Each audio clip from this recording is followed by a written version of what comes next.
मिश्राज IAS academy में आप सभी का स्वागत है।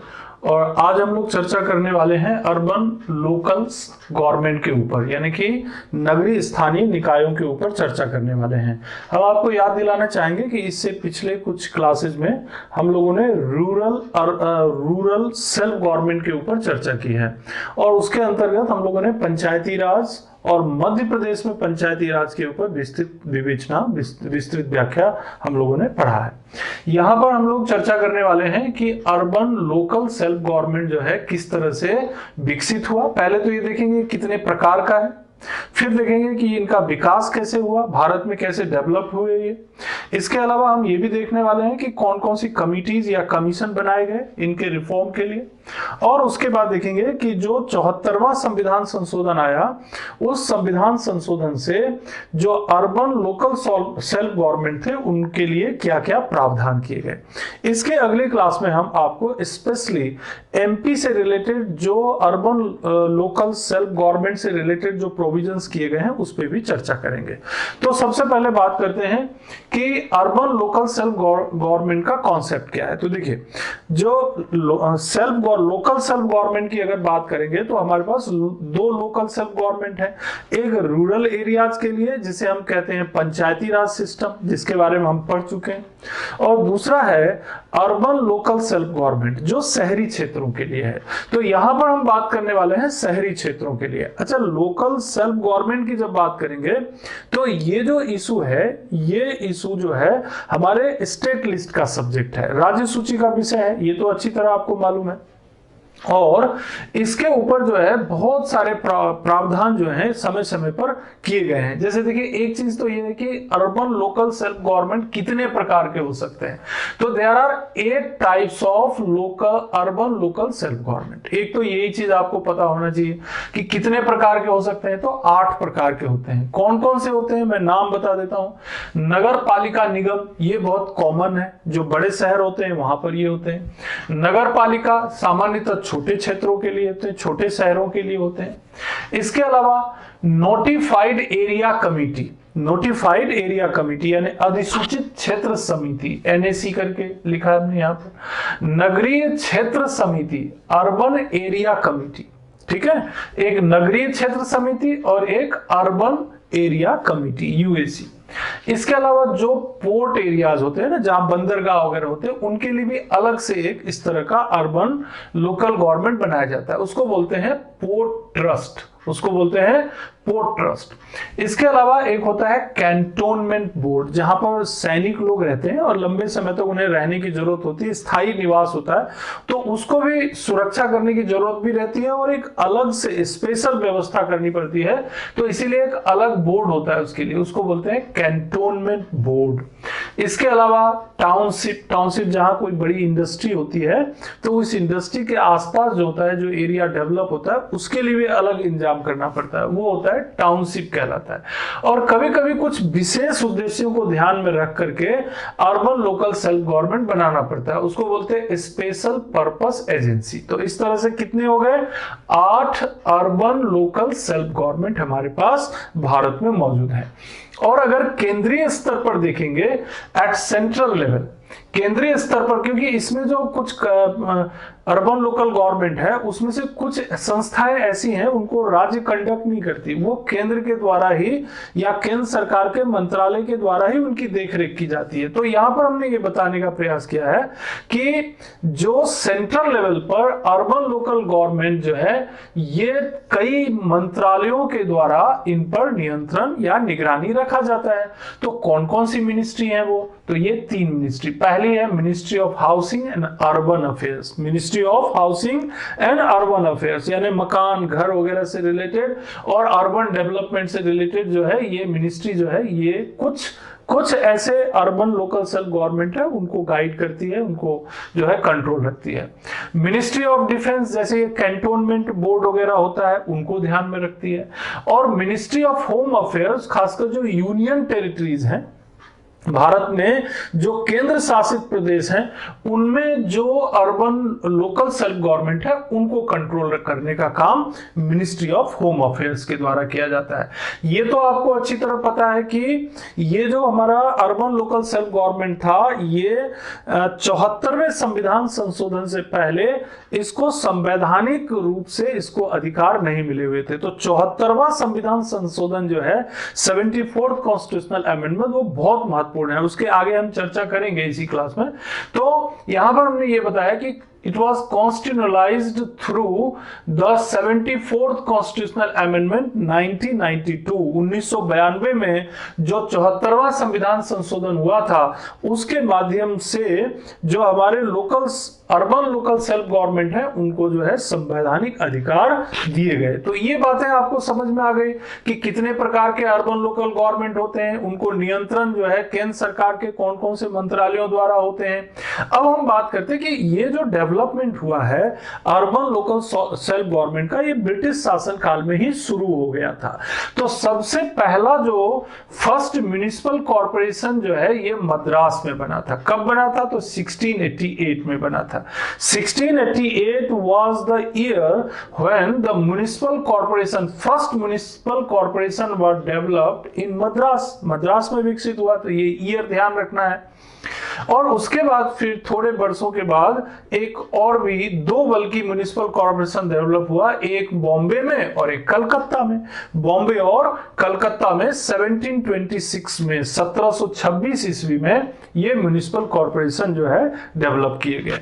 अब देखिए 1726 तक जाते जाते हमारे पास तीन बड़े म्युनिसिपल कॉर्पोरेशन हो गए, एक मद्रास में, दूसरा बॉम्बे में और तीसरा कलकत्ता में। ठीक, अब देखिए कुछ डेवलपमेंट शुरू होते हैं। अब इसमें क्या डेवलपमेंट होता है? तो लॉर्ड मेयो जो थे, लॉर्ड मेयो, उनके समय में एक आता है डिसेंट्रलाइजेशन, और डिसेंट्रलाइजेशन जो आता है डिसेंट्रलाइजेशन उसमें उन्होंने लोकल सेल्फ गवर्नमेंट को कुछ राइट्स दिए, कुछ फाइनेंशियल पावर दिए, फाइनेंशियल अधिकार दिए। तो इससे भी कुछ डेवलपमेंट हुआ, कुछ और भी शहरों में जो है डेवलपमेंट हुआ लोकल सेल्फ गवर्नमेंट का। तो ये कह सकते हैं कि लॉर्ड मेयो ने थोड़ा डेवलपमेंट की शुरुआत कर दी। फिर लेकिन अल्टीमेटली देखिए लॉर्ड रिपन का नाम बहुत बड़ा है। जब भी अर्बन लोकल सेल्फ गवर्नमेंट की बात करेंगे तो लॉर्ड रिपन की चर्चा जरूर होगी। और लॉर्ड रिपन जो है उनको कहा जाता है the father of local self government. Local Bharat में अगर नगरीय स्थानीय स्वशासन आज इस मुकाम पे पहुंचा है तो कहीं ना कहीं लॉर्ड रिपन का नाम उसमें सबसे ऊपर है। इसीलिए हम कहते हैं कि Lord Ripon is the father of local self government in India. क्यों कहते हैं? तो इसका कारण भी देख लेते हैं। 1882 में एक Magna carta on local self government आया था। Magna carta on local, Magna carta मतलब एक बड़ी घोषणा हुई थी लोकल सेल्फ गवर्नमेंट को। और उन्होंने जो उस समय जितने भी लोकल सेल्फ गवर्नमेंट थे, यानी कि जो शहरी क्षेत्रों में प्रबंध करने वाली संस्थाएं अलग अलग शहरों में बनाई गई थी। शहरी क्षेत्र के लिए क्या होता है? शहरी क्षेत्र के लिए अर्बन लोकल सेल्फ गवर्नमेंट होता है, जैसे नगर पालिका होता है, नगर निगम होता है।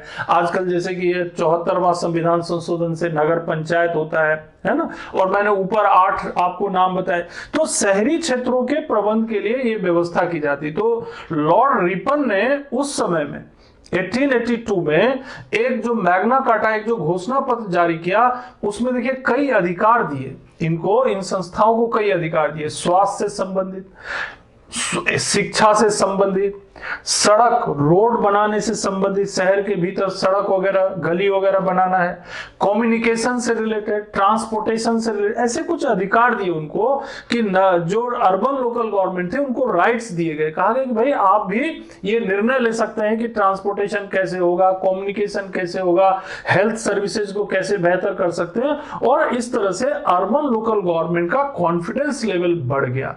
इतना ही नहीं, गिवन सर्टेन फाइनेंशियल पावर, वो जो मेयो ने दिया था उससे और भी ज्यादा वित्तीय शक्तियां उनको दी गई कि आप जो है कुछ टैक्सेस भी कलेक्ट कर सकते हैं और अपने लेवल पे निर्णय ले सकते हैं खर्च करने का। तो इससे बहुत तरक्की हुई। इससे जो है अर्बन लोकल सेल्फ गवर्नमेंट को काफी मदद मिली और उनको आत्मनिर्भरता बढ़ी, सेल्फ डिपेंडेंसी बढ़ी। ये बड़ी बात है। हाँ, कुछ मामलों में सरकार ने अपना नियंत्रण और निगरानी बनाए रखा और इस तरह से लॉर्ड रिपन हो गए father of local self government in India. अब बात और आगे बढ़ती है। Royal commission on decentralisation appointed in 1907।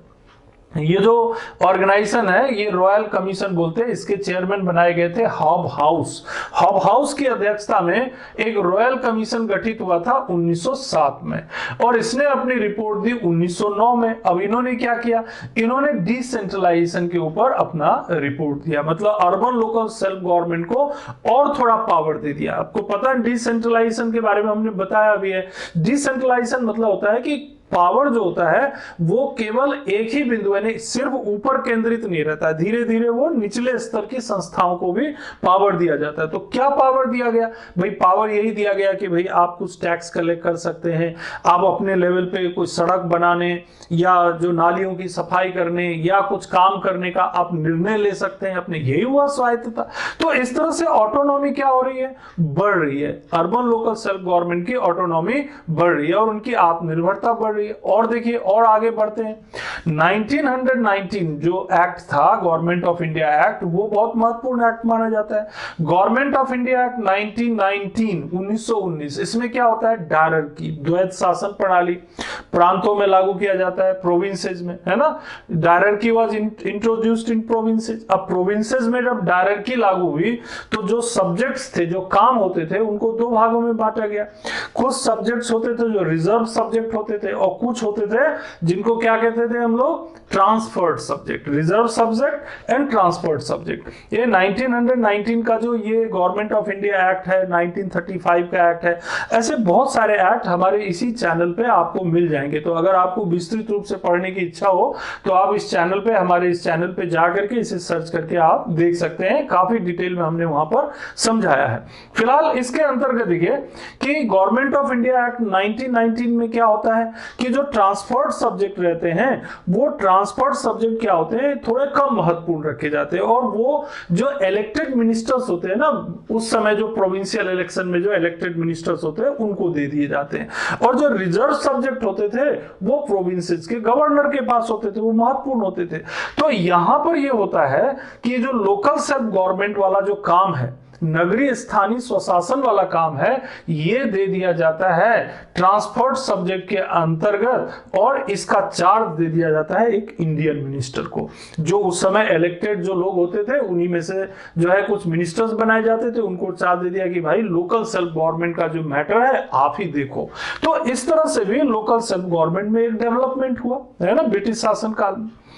1924 में 1924 में मैं ऊपर बात कर रहा था कैंटोनमेंट बोर्ड की। कैंटोनमेंट बोर्ड कहां होता है, जहां पर जो सैनिक लोग रहते हैं, स्थायी रूप से निवास करते हैं, उनके परिवार रहते हैं, उनकी बहुत सारी जो साजो सामान रहता है युद्ध से रिलेटेड, ऐसा मतलब प्रोटेक्टेड एरिया थोड़ा रहता है, तो वहां पर कैंटोनमेंट बोर्ड बनाया जाता है। लेकिन इसका एक्ट भी ब्रिटिश शासनकाल में हुआ था 1924 में।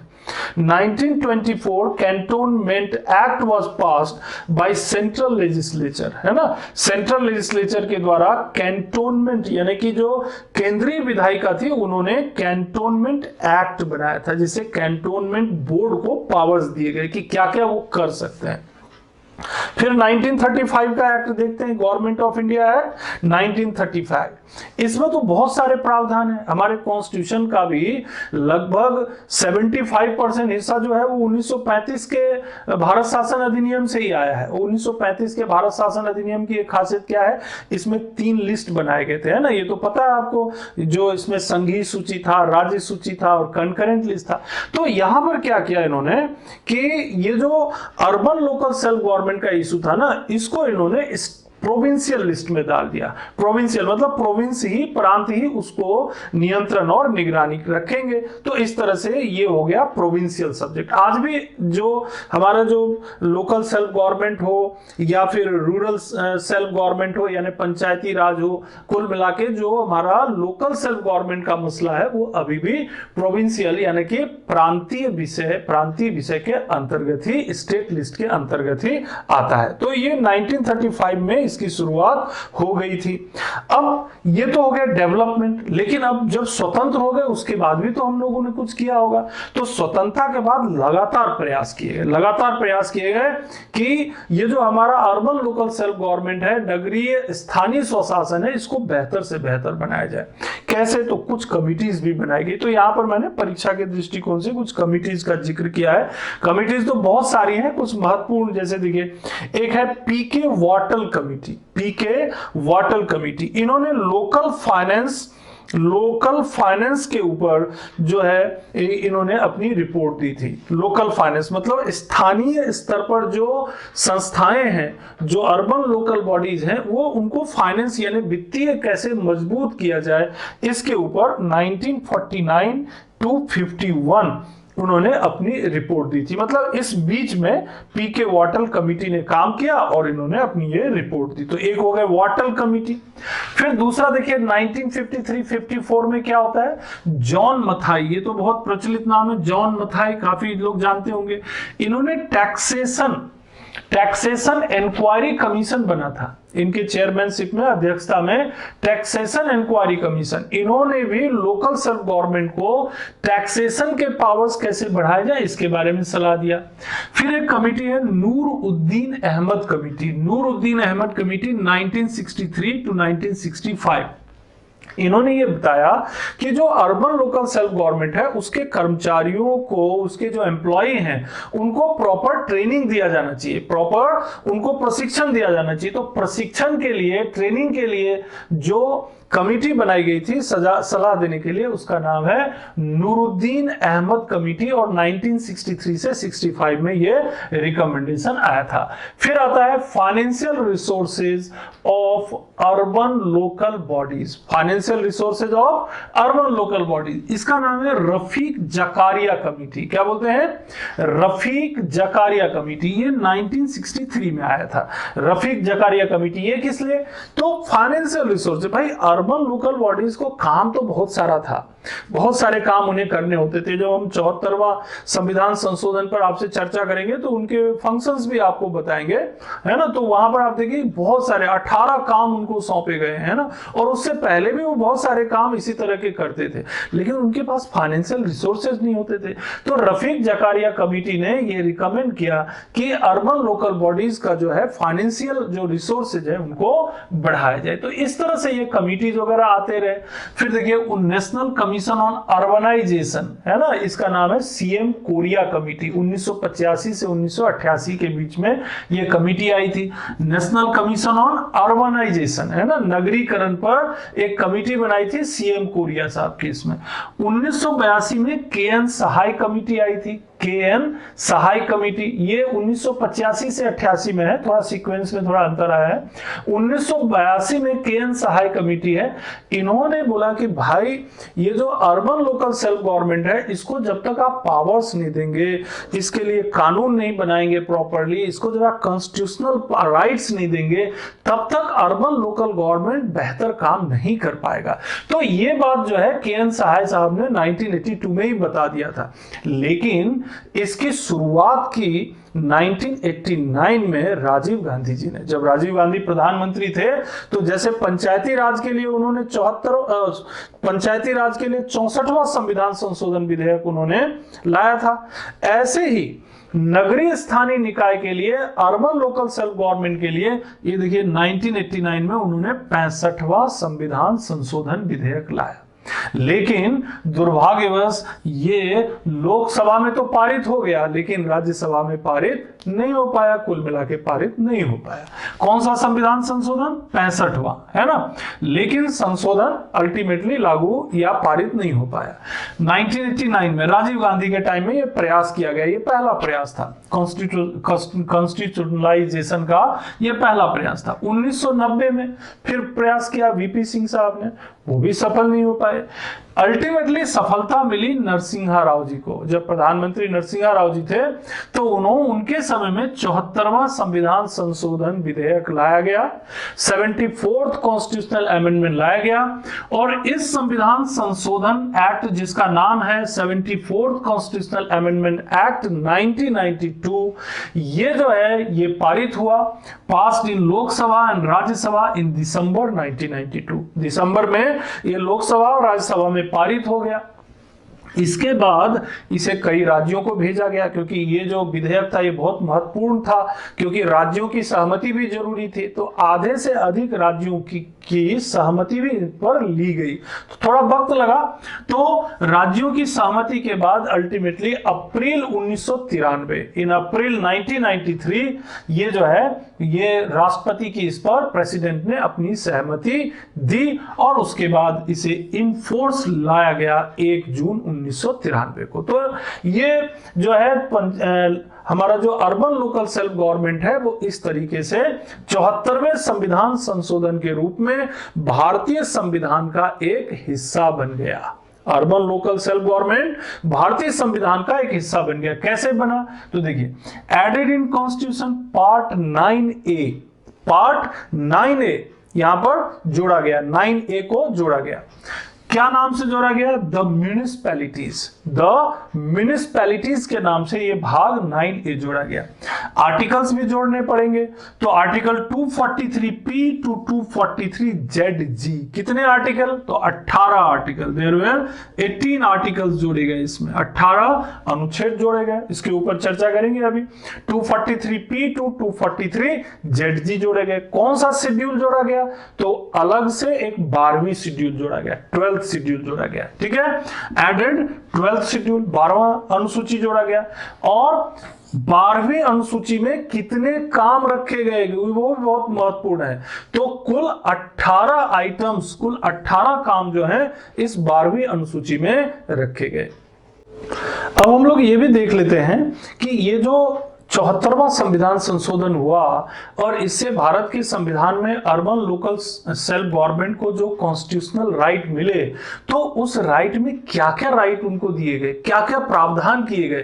तो वो जो 18 अनुच्छेद हैं उसका एक संक्षिप्त विवरण यहाँ आपको देखने को मिलेगा।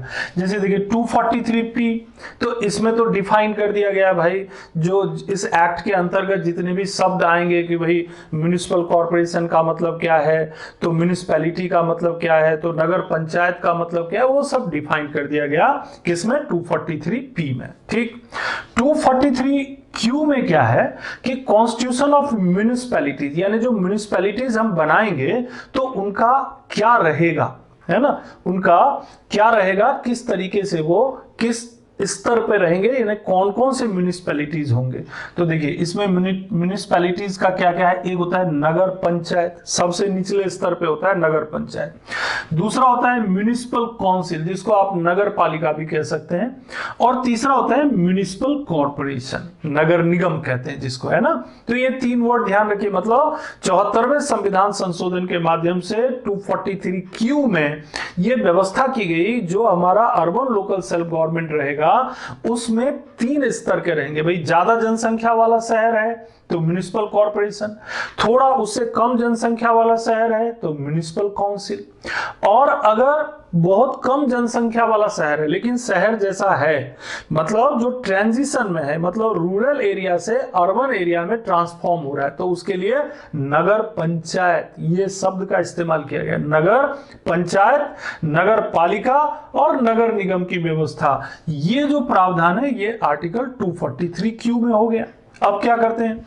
243R, 243R, इसमें कंपोजिशन बताया गया। कंपोजिशन मतलब जैसे नगर पालिका है तो उसमें कौन कौन लोग होंगे, कैसे वार्ड कैसे बनेंगे, उस वार्ड में वार्ड के जो चुने हुए लोग भी होंगे। उस नगर पालिका के अंदर अगर कोई जो लेजिस्लेटिव असेंबली का हिस्सा है तो वो विधानसभा के सदस्य भी होंगे, अगर लोकसभा का हिस्सा है तो लोकसभा के मेंबर भी होंगे। तो कंपोजिशन जो है, संरचना जो है, आपको 243R में देखने को मिलेगा। इसे डिटेल में हम अगली क्लास में, जब आप स्पेशल केस नेक्स्ट स्टडी में हम मध्य प्रदेश का नगरीय स्थानीय निकाय लेंगे, वहां पर हम और विस्तृत रूप से आप बता देंगे। तो इसीलिए प्लीज आप चैनल को सब्सक्राइब जरूर कीजिएगा और हमसे जुड़े रहिएगा, ये मेरा आपसे रिक्वेस्ट रहेगा। तो 243R में क्या हो गया, कंपोजिशन ऑफ म्युनिसिपैलिटीज। 243S में देखिए क्या रहता है, composition of ward committee. Ward committee, अब एक नई चीज आ गई, वार्ड कमिटी। वार्ड तो ठीक है, लेकिन वार्ड कमिटी भी बना सकते हैं जहां पर पॉपुलेशन थोड़ी ज्यादा रहती है ना, जैसे 3 लाख से ज्यादा वाला कोई शहर है जहां पर कि 3 लाख से ज्यादा पॉपुलेशन है, तो वहां खाली वार्ड बनाने से काम नहीं चलेगा। जैसे आप जिस शहर में अगर रहते होंगे तो देखा होगा कि आप जहां रहते होंगे वो किसी न किसी वार्ड में पड़ता है, तो छोटा शहर है तो कम वार्ड होगा वहां पे। अगर बड़ा शहर है, बड़ा शहर मतलब अगर नगर निगम है, जैसे मध्य प्रदेश में रहते हैं, भोपाल में रहते हैं, नगर निगम है, जबलपुर नगर निगम है, ग्वालियर नगर निगम है, ऐसे करके हर एक राज्य में जो है नगर निगम होते हैं। और जो नगर निगम से भी बड़े होते हैं और ज्यादा पॉपुलेशन होता है वो महानगर निगम होता है। तो यहां कहने का मतलब यह है कि आप वार्ड के अलावा वार्ड कमिटी का भी प्रावधान आर्टिकल 243S में किया गया। फिर आते हैं 243T में, क्या होता है, रिजर्वेशन ऑफ सीट्स। जैसे पंचायती राज में भी आपने देखा था, वहां पे भी रिजर्वेशन का प्रावधान है, यहां भी रिजर्वेशन का प्रावधान है। किसके लिए रिजर्वेशन, तो शेड्यूल कास्ट के लिए, शेड्यूल ट्राइब के लिए और ओबीसी के लिए। और हर एक इनके लिए रिजर्वेशन, बाकी सामान्य जो रहेंगे वो तो रहेंगे ही रहेंगे। और हर एक कैटेगरी में 50% सीटें महिलाओं के लिए आरक्षित रहेंगी। तो ये आरक्षण कैसे होगा, देखिए वार्ड लेवल पे भी आरक्षण होगा और महापौर स्तर पे भी आरक्षण होगा, क्योंकि जब आप अर्बन लोकल गवर्नमेंट की बात करते हैं तो 2 इसमें पद होते हैं। एक तो देखिए वार्ड मेंबर होते हैं, जो पूरे जहां पर जैसे नगर पालिका में आप रह रहे हैं तो नगर पालिका किस में विभाजित रहेगा, वार्ड में। और वार्ड के अलावा एक व्यक्ति है जो डायरेक्टली चुना जाएगा, उस नगर पालिका के लिए डायरेक्टली चुना जाता है, जिसको बोलते हैं नगर पालिका अध्यक्ष। और यही चीज जब बड़ा शहर है जहां पर नगर निगम है तो वहां पर वार्ड रहेंगे और वार्ड के लिए वार्ड मेंबर रहेगा, है ना। वार्ड के लिए वार्ड मेंबर, हिंदी में कहते हैं पार्षद रहेगा। और पूरे नगर निगम के लिए क्या होगा, एक महापौर होगा, जिसे मेयर भी कहते हैं, एक महापौर होंगे।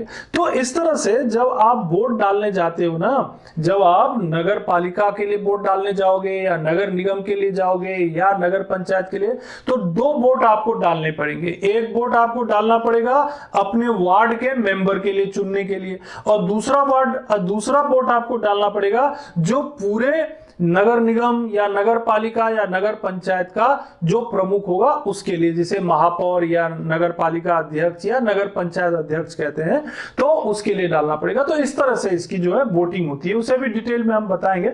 लेकिन फिलहाल आप देखिए ये आर्टिकल में 243T में रिजर्वेशन का प्रावधान कर दिया गया है और हर एक कैटेगरी में SC, ST, OBC के अलावा जो सामान्य वर्ग भी हैं उनमें भी 50% सीटें महिलाओं के लिए आरक्षित रहेगी। 243U देखिए, 243U में ड्यूरेशन, कितने ड्यूरेशन के लिए ये रहेंगे, तो 5 वर्ष के लिए इनका जो कार्यकाल रहेगा ना, जो नगर निगम होगा या नगर पालिका होगा या नगर पंचायत होगा, 5 साल का इनका कार्यकाल रहेगा। एक बार चुनाव हुआ उसके बाद 5 साल जो है इनका कार्यकाल रहेगा और 5 साल के भीतर रिपीट करके पुनः, मतलब 6 महीने तक का टाइम रहता है लास्ट का, अब फिर से चुनाव करके नई जो है आप वो गठन कर सकते हैं, नगर निगम, नगर पालिका और नगर पंचायत का जो ड्यूरेशन 5 साल का हो गया। ठीक। 243B इसमें क्या है, तो डिस्क्वालिफिकेशन फॉर मेंबरशिप। अब कई बार ऐसा होता है कि कोई चुनाव लड़ना चाहते हैं लेकिन उनको डिस्क्वालीफाई करना है, तो डिस्क्वालीफाई कई कारण रहते हैं डिस्क्वालीफाई के। मान लीजिए कोई ऐसा व्यक्ति है जो चुनाव लड़ना चाहता है और उसके against civil right protection act 1955 के अंतर्गत उसने कोई अपराध किया हुआ है, तो उसको नहीं मिलेगा, वो चुनाव नहीं लड़ पाएगा। समझ गए ना बात। इसी तरह से कोई व्यक्ति है जो मान लीजिए कि वो सरकारी कर्मचारी है अभी वर्तमान में गवर्नमेंट सर्विस में, उसको भी चुनाव लड़ने का मौका नहीं मिलेगा। कोई व्यक्ति ऐसा है जो कोई ऐसा काम किया है जिसके कारण उसे 6 महीने या उससे ज्यादा की सजा दी जा चुकी है, वो ऑलरेडी दोषी करार दिया गया है, उसे भी चुनाव लड़ने का, इस तरह के चुनाव लड़ने का मौका नहीं मिलेगा। तो ऐसे कई कंडीशन है जिसके आधार पर चुनाव नहीं लड़ सकते आप, नगर पालिका, नगर निगम, नगर पंचायत वगैरह का नहीं लड़ सकते। लेकिन एक आधार है, जैसे कि अगर कोई व्यक्ति 25 साल का भले ही ना हो लेकिन 21 साल या उससे ज्यादा उम्र का है तो इस आधार पर डिस्क्वालीफाई नहीं कर सकते। समझ गया ना? मतलब अगर आप पार्षद बनना चाहते हैं तो आप 21 वर्ष या उससे अधिक उम्र के हो गए, 21 वर्ष आपकी उम्र कंप्लीट हो गई तो आप इसका चुनाव लड़ सकते हैं। हाँ, महापौर के लिए चुनाव लड़ना है तो 25 साल की उम्र जरूरी होती है ना? मेयर के लिए, महापौर के लिए 25 साल की उम्र जरूरी होती है। तो इस तरह से कुछ ये टेक्निकल प्रावधान भी इसमें आप समझ सकते हैं। तो ड्यूरेशन हो गया 243U में, और 243V में डिस्क्वालिफिकेशन वगैरह के बारे में उल्लेख है। 243V के बाद 243W। 243W में क्या है? तो पावर्स, ऑथोरिटी एंड रेस्पॉन्सिबिलिटी। नगर पालिका, नगर निगम, नगर पंचायत के पावर्स क्या होंगे, ऑथोरिटी क्या होगी, रेस्पॉन्सिबिलिटी क्या होगी, मतलब क्या क्या काम करेंगे। 18 काम बताए थे आपको कि 12वीं अनुसूची में 12 शेड्यूल में कितने काम दिए गए हैं? 18 काम। क्या काम है 18? बहुत सारे काम उनके जिम्मे आता है। There are 18 works in the 12th schedule. क्या क्या भाई? मान लो नगर निगम है तो फायर एक्सटिंग्विशिंग का काम करना है, अग्निशमन का कौन करेगा? कब्रिस्तान है, स्मशान घाट है, उसका प्रबंध करना है, कौन करेगा? तो नगर निगम करेगा। यही चीज नगर पालिका के लिए होगा, यही नगर पंचायत के लिए होगा। और भी कुछ काम बता देते हैं। मान लीजिए कोई जो है अतिक्रमण हो रहा है, अतिक्रमण किया जा रहा है, मतलब लोगों के द्वारा जो है शहरी क्षेत्र में एनक्रोचमेंट किया जा रहा है, कौन रोकेगा? नगर निगम, नगर पालिका, नगर पंचायत। ऐसा करके बहुत सारे 18 काम हैं उनके पास जिनको लगातार करते हैं। कई बार तो गरीबी उन्मूलन का कार्यक्रम भी उनके जिम्मे आ जाता है, एजुकेशन का काम भी आ जाता है, नाली वगैरह की सफाई करनी है ना, वो भी काम आ जाता है ना। इसके अलावा मरे हुए जानवरों को उठाना, वो भी काम आ जाता है।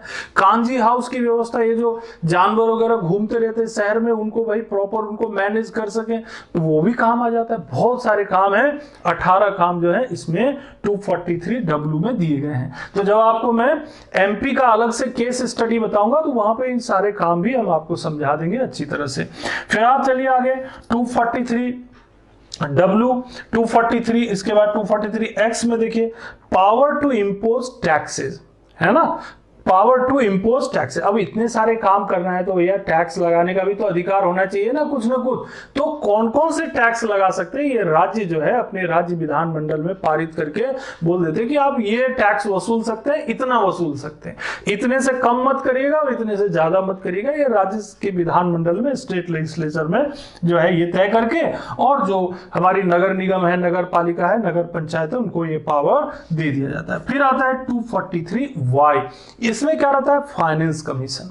इसमें फाइनेंस कमीशन का प्रावधान है। जैसे आपने पंचायती राज व्यवस्था में भी देखा था, वहां पे भी फाइनेंस कमीशन को गठित करने का प्रावधान है, और यहां पर भी फाइनेंस कमीशन को गठित करने का प्रावधान है। वित्त आयोग क्यों गठित करना है फाइनेंस कमीशन? और ये finance commission state finance commission होगा। ये हर एक 5 साल में राज्यपाल के द्वारा गठित होगा। क्या काम करेंगे ये?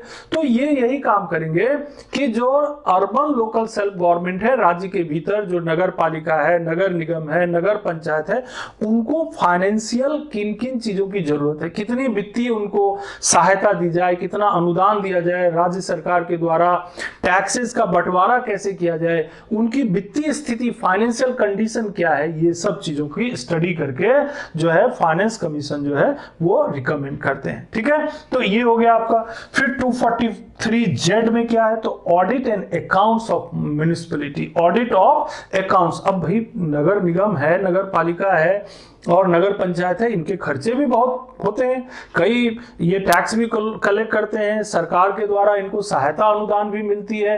तो ये जो खर्चे होते हैं उनका अकाउंट्स रखना पड़ता है, लेखा रखना पड़ता है, उस लेखे का ऑडिट भी होता है, अंकेक्षण करना पड़ता है कि आप सही काम कर रहे हैं कि नहीं, सही तरीके से कर रहे हैं कि नहीं, गलत खर्च तो नहीं कर रहे हैं, तभी तो पता चलता है ना भ्रष्टाचार वगैरह का, करप्शन का, कैसे मालूम पड़ेगा नहीं तो audit of accounts of municipality. फिर आता है 243ZA। 243ZA में क्या होता है? Election of municipalities. इलेक्शन कैसे करेंगे? तो 5-5 साल में इलेक्शन कराना है। कौन कराएंगे इलेक्शन? तो एक इसके लिए स्टेट इलेक्शन कमीशन होता है, राज्य निर्वाचन आयोग। ये पंचायती राज व्यवस्था में भी आपने पढ़ा था। यहां पर भी देखिए आप 243ZA में स्टेट इलेक्शन कमीशन यानी राज्य निर्वाचन आयोग का प्रावधान किया गया है। क्या करेंगे?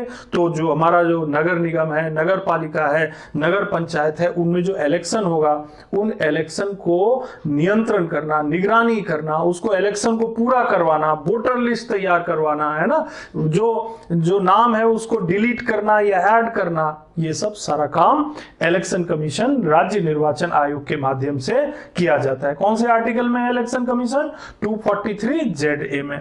फिर आता है 243ZB, application to union territory. ये जो 74वां संविधान संशोधन है, 74th कॉन्स्टिट्यूशनल अमेंडमेंट, ये यूनियन टेरिटरी में अप्लाई होगा कि नहीं होगा? कैसे होगा? अगर होगा तो कैसे होगा? किसको पावर रहेगा यूनियन टेरिटरी के बारे में? 243ZB में हो जाता है। 243ZC में क्या है? Part not to apply to certain areas. किन किन क्षेत्रों में ये अप्लाई नहीं करेंगे, है ना। जैसे कुछ क्षेत्र रहते हैं, जैसे पंचायती राज में भी बताया था हमने कि कुछ ऐसे क्षेत्र हैं, जैसे नागालैंड का एरिया है, तो कुछ दार्जिलिंग का एरिया है, तो इस असम का कुछ छोटा मोटा क्षेत्र है, पर्वतीय क्षेत्र है, तो वहां पर उसे लागू नहीं करना था। इसी तरह से इसके अंतर्गत भी आया है, 74वें संविधान संशोधन में भी ये व्यवस्था की गई है कि कुछ ऐसे क्षेत्र हैं जहां पर कि इसे आप लागू नहीं करेंगे। तो ये प्रावधान किस में आ जाएगा? 243ZC में, है ना, 243ZC में। अब देखिए 243ZD, ये भी बहुत महत्वपूर्ण है। इसमें कमिटी फॉर डिस्ट्रिक्ट प्लानिंग, ये महत्वपूर्ण है। कई बार पूछा जाता है एग्जाम में कि भाई डिस्ट्रिक्ट प्लानिंग कमिटी क्या होती है, जिला योजना समिति क्या होती है, तो ये आर्टिकल तो याद रखना ही है। 243ZD डिस्ट्रिक्ट प्लानिंग कमिटी क्यों बनाया ये? कि भाई जिले में शहरी क्षेत्र भी होता है और जिले में ग्रामीण क्षेत्र भी होता है। ग्रामीण क्षेत्र को कौन देखता है? तो हमारी जो पंचायती राज व्यवस्था देखती है, ग्राम पंचायत, जनपद पंचायत, जिला पंचायत।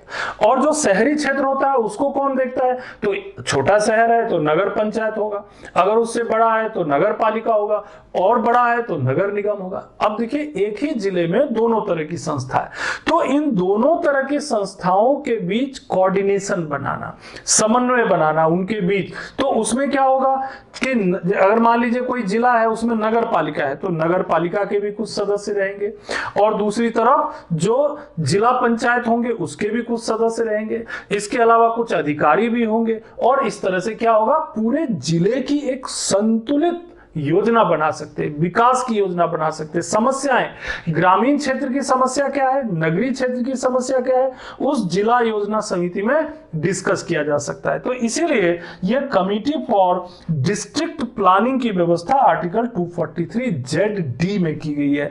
और इसी तरह से जो बहुत बड़े शहरी क्षेत्र हैं, जहां की पॉपुलेशन 10 लाख, 15 लाख, 20 लाख और कई गुना ज्यादा बहुत बड़े शहर हैं, वहां पर कमिटी ऑन मेट्रोपॉलिटन एरिया, महानगर योजना समिति वहां पर बनाने का प्रावधान है। उनका भी वही मकसद है, भले वो मेट्रोपॉलिटन एरिया कमिटी, लेकिन अगर वहां पर रूरल एरिया भी है तो स्वाभाविक है वहां पर पंचायती राज सिस्टम होगा। शहरी क्षेत्र है तो अर्बन लोकल गवर्नमेंट होगा। यानी एक तरफ 73वां संविधान संशोधन का भी क्षेत्र है और दूसरी तरफ 74वां संविधान संशोधन का भी क्षेत्र है, तो उनके बीच कोऑर्डिनेशन कैसे होगा? तो भले ही वो महानगर है तो भी वहां पर व्यवस्था कर दी गई है 243ZD में कि कमिटी ऑन मेट्रोपॉलिटन एरिया कर सकते हैं। फिर दो आर्टिकल और है 243ZF, है ना, कंटिन्यूएंस ऑफ द, जो पहले से ही जो लॉ ऑलरेडी चल रहा है तो थोड़ा समय देना पड़ता है ना।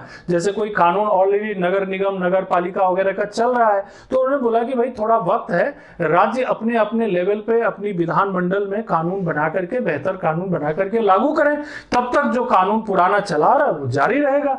और लास्ट जो 18वां अनुच्छेद है यह है 243ZG। कुछ ऐसे प्रावधान चुनाव से संबंधित जिनको लेकर के कोर्ट में नहीं जा सकते, नहीं तो प्रोसेस ही कभी नहीं हो पाएगी पूरी।